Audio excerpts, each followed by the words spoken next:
तहज्जुद की दुआ तो इस कदर ख़ास होती है कि इन्हें सुनने के लिए अल्लाह बज़ाते खुद पहले आसमान की तरफ आ जाता है।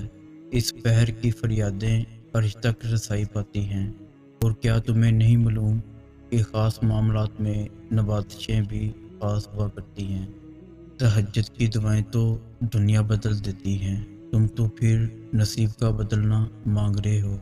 तहज्जुद में अल्लाह ने ऐसी ताकत रखी है जिसका मुकाबला दुनिया की कोई ताकत नहीं कर सकती।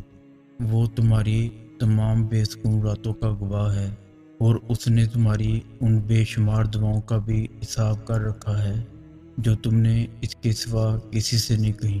वो तुम्हें बुरे वक्त से इसलिए गुजारता है ताकि तुम अपने अच्छे वक्त में उसे याद रख सको।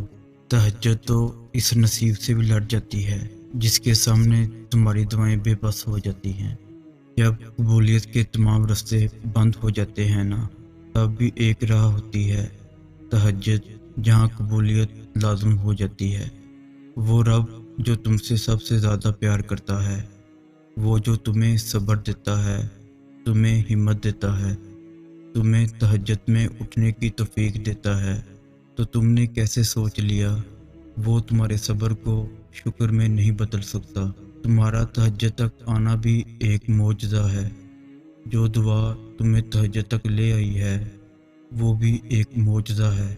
और पता है तहज्जुद में जो तुम मांगोगे वो भी अल्लाह मौजज़े की सूरत में सुनेगा और तुम हैरान रह जाओगे।